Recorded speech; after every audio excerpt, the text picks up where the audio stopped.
So after having gone and seen Profile, I couldn't help myself but to go back and watch Searching because I love this film and my fiance has not seen it.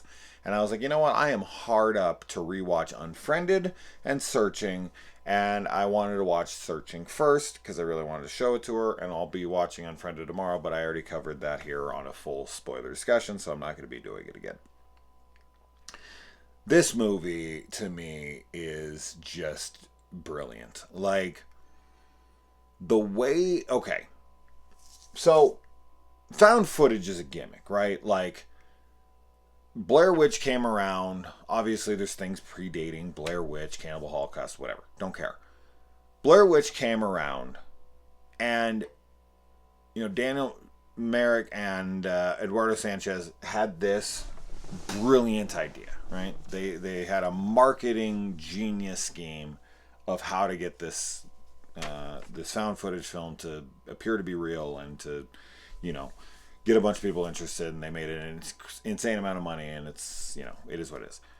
Then after that, a lot of copycats followed, right? I mean, it was more of the Paranormal Activity, honestly, that sparked the found footage subgenre.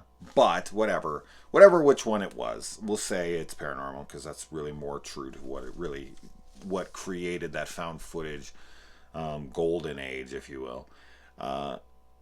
There are films, not a lot of them, but there are films in the found footage subgenre that truly utilize the method or the gimmick or whatever you want to call it. We'll just call it the gimmick. So the gimmick is the found footage. It's a new way to present your film. It's a storytelling tool. And a lot of them don't really use it for anything other than to kind of leech on to what's popular, right? It's popular to do found footage, so let's do it. But they don't come up with clever ways to utilize why that needs to exist in that format. Like, they just made a film and they just so happen to make it found footage because it's popular and because it's cheap. They didn't take the time to craft it in a way that would be clever for it to be found footage. Like using the camera in a specific way. Paranormal Activity actually does this pretty damn well. They come up with a lot of great gags and tricks utilizing the found footage angle. Not just so much that they're stealing the idea from somebody, but they're actually like using it to their advantage. And that's the brilliance of Searching. That's the brilliance of Unfriended. And that's what's so good about Profile. These people who make these three films, it's the same producers and it's the same production company, and they have a very similar feel to them as far as the way that it's done. And I think this is the best of the three, honestly. Unfriended is very close, though. I love Unfriended. But with this one just has much more of an emotional punch from a truly, connected way. And Unfriended has some great emotional stuff, for sure. But this one does it all for me. It's thrilling, it's heartbreaking, it's heartwarming, it's all the things that it needs to be. But what impressed me about the film the most, and what I rave about with this film, is yes, this film could have been good, maybe even very good, had they made it traditionally and just told the exact same story, but as we know film to be made, right? Typical narrative filmmaking, just straightforward as we know it, as always.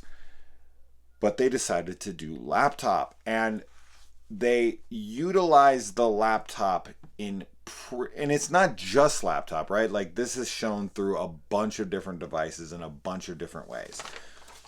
They took that idea of it being on a laptop and they seriously utilized everything about it perfectly. Like, when someone's moving a mouse, we can't see their hand, right? We only see the screen like you would. When someone's moving a mouse, there's a motion in the mouse. in the little cursor, right? In the little arrow that you see. So someone's going to click on something and they hover on it for a moment. And the music cues are fantastic as well, and that amplifies and helps it for sure. But when they slide that cursor over and they lay on something, we can feel the emotion of it because of the musical cues, because of, something that came before it, something that showed us the information that we needed for that moment for them to hover. They also were able, and this is another part of why this is kind of genius, and why this works so well for us, and me specifically, is because technology is so ingrained into our everyday life that it's like part of our being. Like it's part of our fucking hand. It's part of our life. It's part of our vision. It's part of our field of vision at this point. We're so used to a screen being in front of us, whether it's a computer or a cell phone or a television or whatever, we're constantly staring at screens. And so we have a very intimate relationship with screens, with our iPhones, with our laptops, our MacBooks, or our PCs, or whatever. And this movie relies on your connection to all of these things. And the opening of this film is so smart, and it lays out all you need to know in a couple minutes and immediately gets you emotionally attached and understanding where everyone's coming from. You have more information about this family in just a few clicks on a computer with a couple, video files being pulled up and emails than you would in a lot of movies I watch that have 45 minutes of fucking character development. And I don't feel anywhere near as connected. You have that first few minutes to really grab the audience and introduce them to your characters. And this film does it in a way that plays off of your relationship with technology. And knowing that you would know, the audience would know, and be able to spot things that instantly transport you or play off nostalgia or whatever. So the opening of the film has these little, these time, I guess, like connections, right? So they open up the computer and you realize, like, if you have been around technology, which most of us have, and that's what they're banking on, when they open up this Windows app, whatever, and it opens, you're like, that's old technology. Like, is this an old computer? But your mind's kind of already knowing that this is a past event, or that this is an old computer or something. Your brain's already triggered to know it because you are aware of that kind of technology. Now, of course, there's going to be people in the audience that don't have that connection with it, older generations especially. But for the most part, the people that are there are going to get that. And so when they pull it up, you realize that this is a computer from the past. And that takes us to the past. And it takes us and emotionally connects us already. And then we're seeing it through their eyes. They're living it through that technology that we lived our life through. And it's like this instant connection, and it's brilliance. And it shows the daughter growing up. So we feel like we're watching a kid grow up. And when she's older, we feel for her because we saw her grow up. Even though it was in a fucking instance, it felt real. It felt like a real person. And it felt like we were now connected to that real person as a 16-year-old girl. And then we watch that the mom dies. And we see that it creates this ripple effect through the household. That it shatters the relationship with the dad and the daughter. We see that when she's a kid, she gives him the best dad ever shit. And then later in the movie, she doesn't feel like she can talk to him about anything. He's going behind his back to fucking smoke pot with his brother and pour her soul out to him because she doesn't feel like she can talk to her father. There's such great emotional drama here, and John Cho is fucking mesmerizing in this. He's fantastic. He carries this film for sure. Everyone else in the film is very good. Don't get me wrong, Deborah Messing, whoever. They're all very good, sure. But John Cho's the heart of this fucking film, along with his daughter. And of course, as you know, I'm a sucker for these daddy-daughter stories, so I'm a mark when it comes to this stuff. So I am a tad biased to a degree. But That still being said, I find this film to be incredibly, incredibly well done. Like, because as I said, they could have made this film exactly written the same way without the laptop stuff, and it would have worked, but not this well. Like, as I said, you can have a hovering fucking cursor have more emotion attached to it than a lot of dramatic scenes that I've watched in my life. I can feel it when they're hovering over the mom comes home, and then they like hover over it and then click it and move it. That move of her date, you're transferring information in that scene. It's great. Like, it's a great storytelling tool. And another thing, they do that in this. They do this in Unfriended. They do this in Profile. I love this. I love this inner, like, dialogue that we get a glimpse of that normally we wouldn't without narration. This is quiet narration. This is people writing things on the screen, then hovering on them, then erasing certain things, punctuating things different. He's about to yell at his daughter, puts an exclamation point, erases that, puts a period, then erases the whole thing.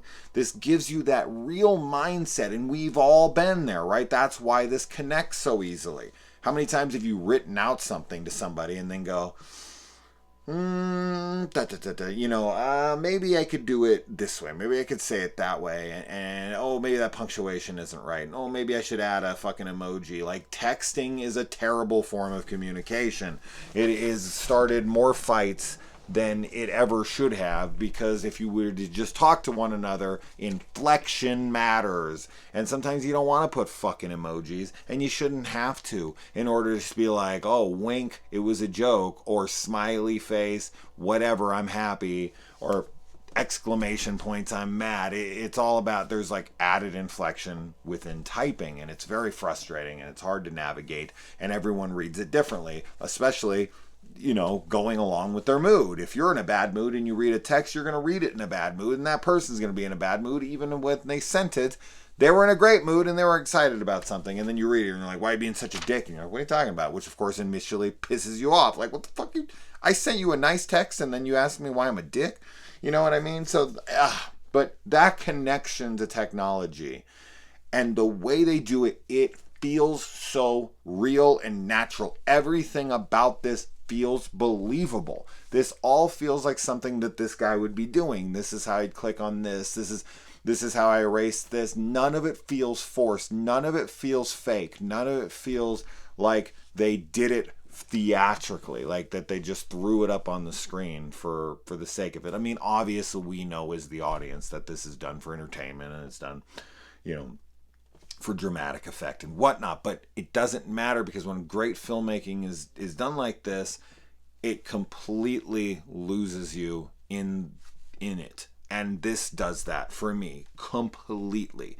This fucking film had me gripped. It had me swayed. It had me confused. It had me buying into red herrings. It had me. I totally thought the brother fucking did it. Like, once he like realized and he sees the Finn's shirt and everything, I was like, oh, whoa.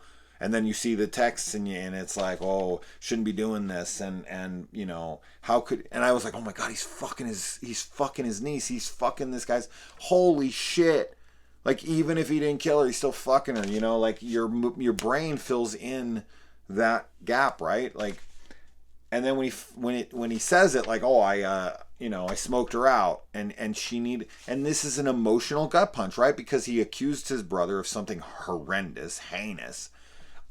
He also feels betrayed because his brother's given him drugs, and you can see he's really against drugs at the beginning of this, like the way he accuses his brother of, like, what are you smoking every day? And he's like, hey man, just let it go, kind of thing. You can see that he's somebody who's really heavily against that kind of stuff, and giving it to his daughter behind his back is a betrayal. But at the same time, then he learns that information, and he's already at a point where he's like fucking wrecked beyond, because he realizes he knows nothing about his daughter, that they've become so disconnected since his wife's death 2 years prior, that he just doesn't have that kind of connection with her anymore, and she's going to do drugs and be by herself and start this private life and wire herself money and all this shit. even though that's not ending up what's happening here, this fucking detective is, of course, covering everything up and making it look like things were happening when they weren't, and the fake ID and all that shit. But I fell for all of that stuff. You're like, what did she get into? Did she get into drug smuggling? She's laundering money now? Like she's, and then when you see UCast, you think, oh my God, she's like a cam girl. She probably was picked up there for sex trade. Like she's fucking in sex slavery now. Your brain goes to every place. And as a father, of course, this is where my brain's going to go. My brain's going to be like, oh shit, she was abducted. She's being raped. She's being tortured. She's being sold. She's being whatever, every awful thing imaginable. And this film really does a good job of kind of shining a light on all those different aspects.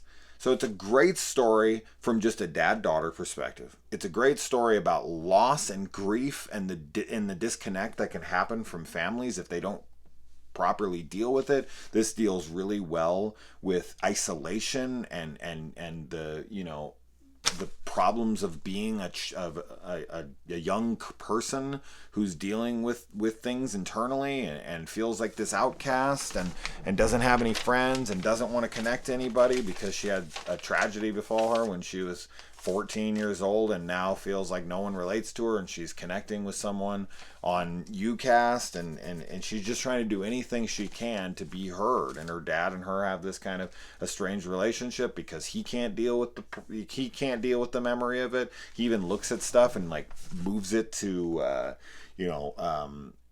hide from search and stuff, and even like he can't deal with grief. You can see that he tries to like trash things when he can't look at them. Like, this is a dude that genuinely can't handle when something is going awful like that, and I get that. But it just it's how multi-layered these characters are, how the mystery and the intrigue of this takes us on this unbelievable ride of like, really, what happened to this person and what happened to their relationship and how's he feeling, and the realism of the real world stuff on the outside, like people pretending to have been her friend when we know from prior interactions in the film that chick never gave a shit about her and was like, we're not even friends. And then as soon as it can bring her attention, she's like, she was my best friend and all that stuff. And then, people trashing him online saying like, he fucking did it and screw this guy and all these horrible fucking things. And he goes to a Reddit thread and it's like 21 reasons why the dad killed her. And it just shows you how toxic the internet actually is, and how people, not all people, because and that's another thing. This film's very balanced in its realism and the depiction of people. Like some movies will depict everyone is awful, and that's just not true. Not everybody's awful. And in this movie, you can see in the comments, there's people who are like, dude, if I thought someone had my daughter too, I'd beat the shit out of them just like this. And like somebody else is like, come on, this guy lost his daughter. Give him a fucking break. Those are real comments. Those are real people. That feels real. And then there's assholes who are like, this dickhead who's smoking the pot and went to the Justin Bieber concert is like, why is everyone tripping? She loves the dick. Like, I got her. And he goes and he confronts this little prick. I knocked this kid the fuck out too. But that reaction, there's gonna be a mixed reaction of you going and confronting a kid who you think may have taken your daughter, and you punch him as a grown adult. That's not gonna go well. In fact, if you punch anybody as a grown adult, there's always going to be a group of people who think you're psychotic and need to be, put in prison or whatever.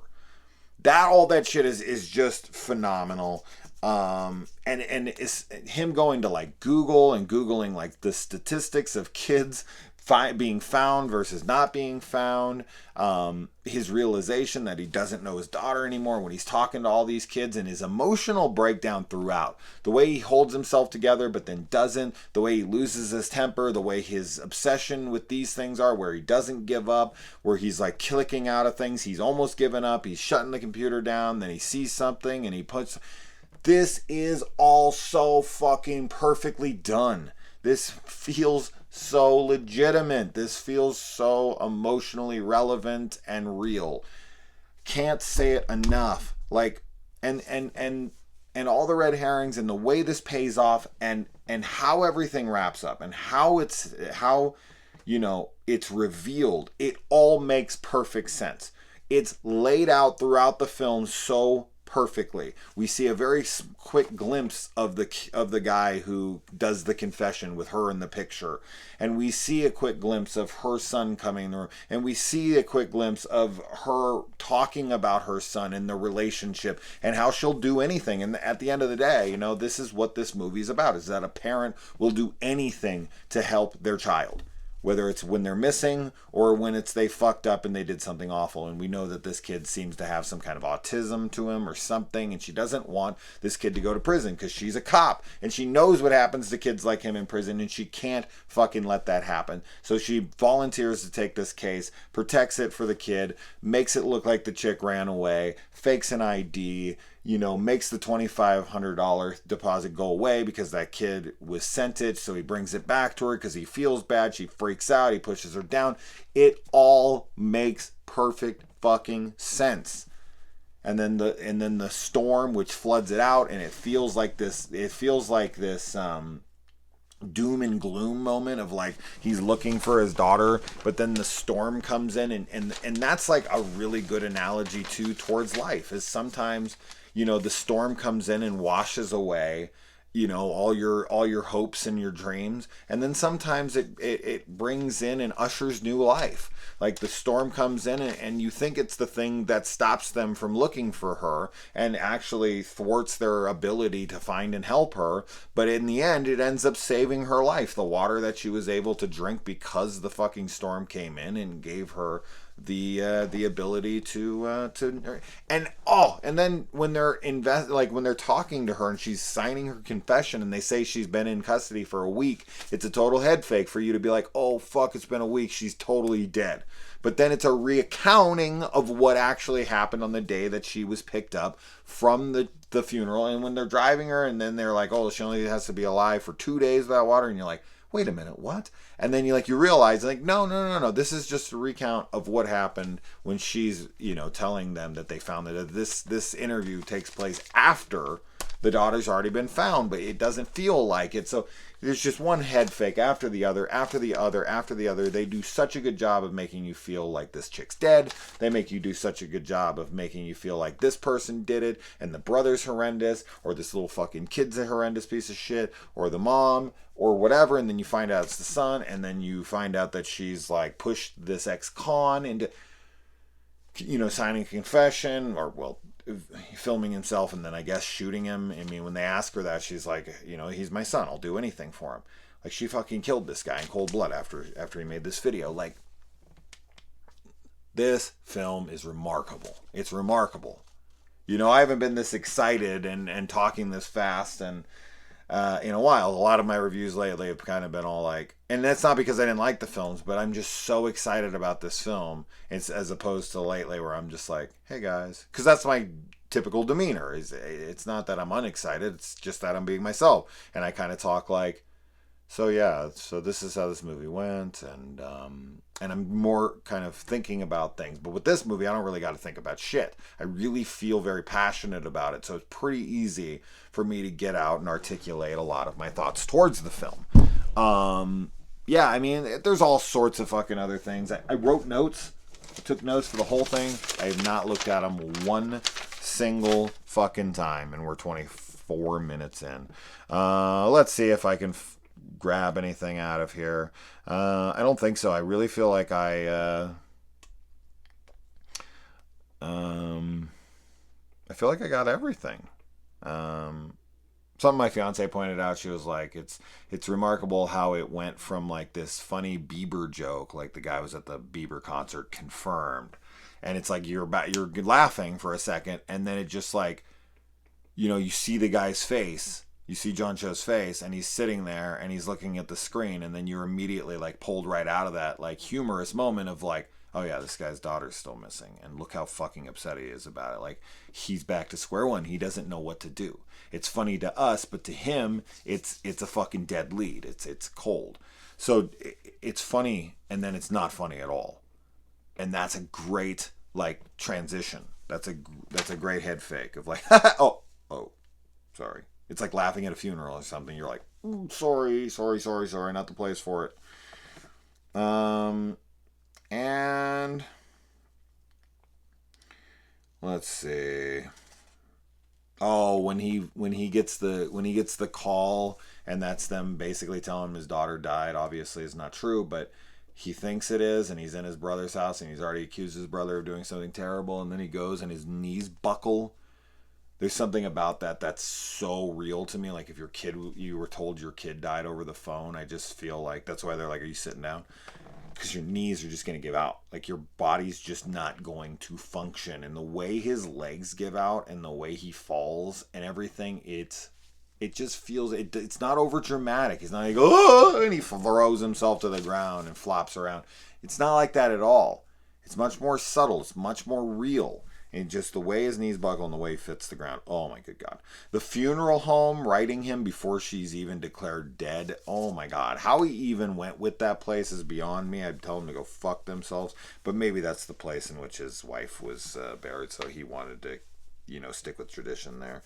And then he finds, of course, that kid has been catfishing, and that's what leads him down. But like when he thinks it's over and you think it might be over, and then he sees that girl on the funeral home page, that's the stock photo model, and he ends up calling her, and you're like, what is happening here? And it's like it goes from a 9 to an 11 on the intensity scale. Like as soon as you start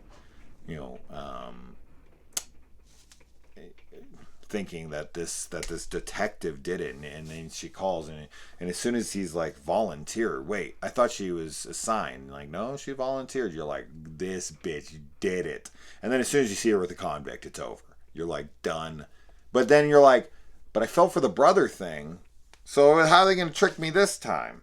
And no, it didn't. Yeah, and then the movie ends on the perfect fucking like ending for this family.